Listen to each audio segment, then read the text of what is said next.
Hi guys, welcome to How to Simplify Radicals. Now, simplifying radicals is extremely simple once you get the flow of it. Learning the actual conceptual understanding behind it might take a little bit of time, but hopefully this video can help you out with that. To start off, let's really quickly review what is a radical. Radical is this symbol, and inside, let me do it in a different color here, inside is known as the radicand. So, in blue is the radical, and it is an operation.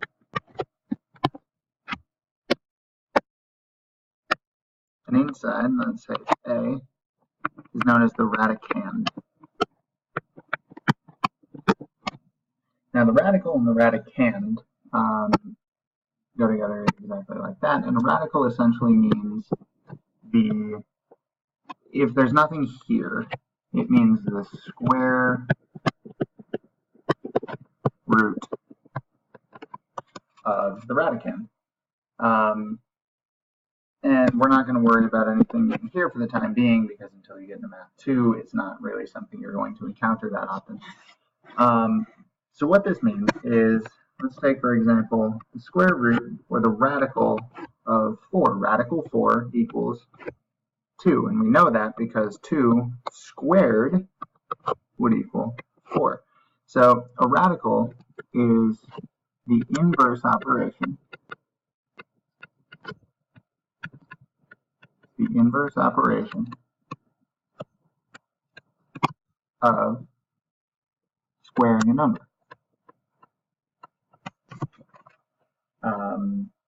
So the same as multiplication and division or inverse operations.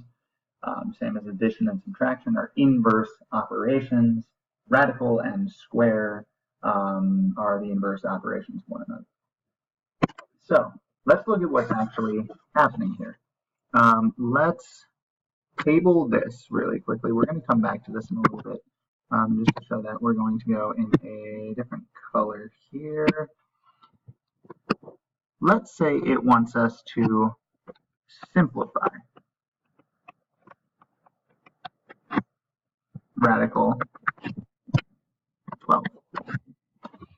Well, it's asking me to simplify. It's not asking me to estimate. If it's asking me to estimate, that's a completely different beast that you'll see in a separate video.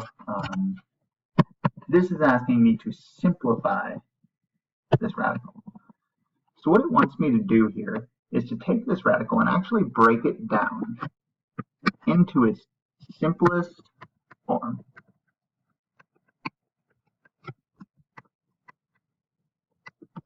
It wants me to break this down into simplest form, which by simplest, what they really mean is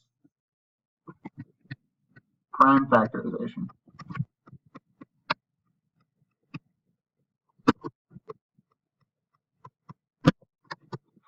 What's the prime factorization of this? So the easiest way to do this is to break this down into its prime factors. There are a number of different ways to do this, and every teacher is going to give you a different way.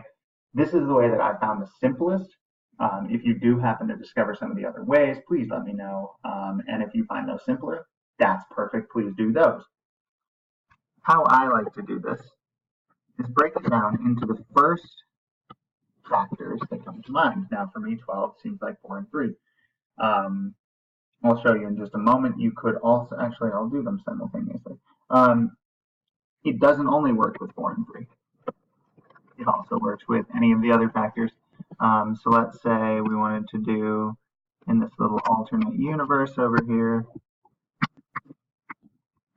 6 and 2. Well, now that I've broken down 12, I'm going to scribble it out. The reason I scribble it out is because that allows me to know that I've already broken that down. It's already been factored into 4 and 3. And there's an imaginary little bit or multiplication symbol in here. The reason I don't put that in there is it just ends up getting messy. We're going to add them in at the very end. Okay. Now, I think to myself, well, 3 can only break down into 3 can only break down into 3 and 1, meaning 3 is actually already a prime number. It's prime as it is. So I'm at the end of the road over here. 4, on the other hand, is not prime. It can be broken down into 2 and 2. And because I broke down the 4, I factored 4 as the 4. So what this leaves me with is this. Radical 2 times radical 2, remember we said these multiplication symbols here, times radical 3. Now what I do is this. I find any pairs that happen to pop up, and here I have a pair of 2's. I'm going to circle them around here. And what that means is radical 2 times radical 2 is actually just 2. It is no longer radical, it's 2. Now the reason being because radical 2 times radical 2 equals radical 4. Well, we already talked about this up here. What's the square root of 4? Well, it's 2. It's not radical 2. It's just 2. This is going to be one of the main places people mess up.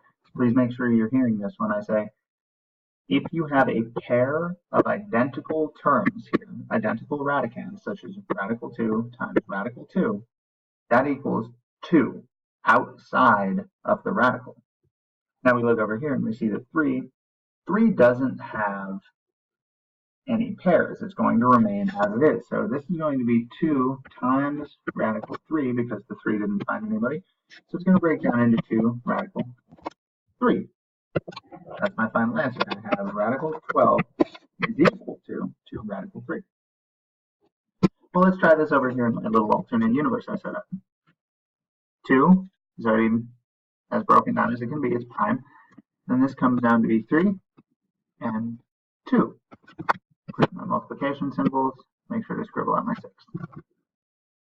Now I say, okay, that leaves me with radical 3 times radical 2 times radical 2.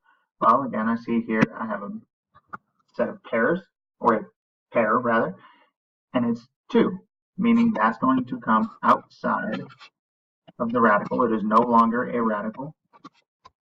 And that leaves me with 2 times radical 3, just as we saw down here. So hopefully you can see that it doesn't matter which factors you choose. They'll all terminate the same because we're looking for a prime factorization. Now, we're going to try one more here. And I encourage you to try to follow along on this one. Radical, let's go with radical 27. Now, radical 27, the first thing that comes to mind, and really the only thing that comes to mind for me, is radical 9, radical 3. Scribble out my 27. Please don't forget that. Don't forget this. Okay, now 9 breaks down into radical 3, radical 3. Scribble it out. Don't forget that. And then I realize, well, I've got radical 3 times radical 3 times radical 3. I can circle one pair of 3's. That allows me to take that outside of the radical, gives me 3 times radical 3. Well, this is 3 radical 3. That is my final answer.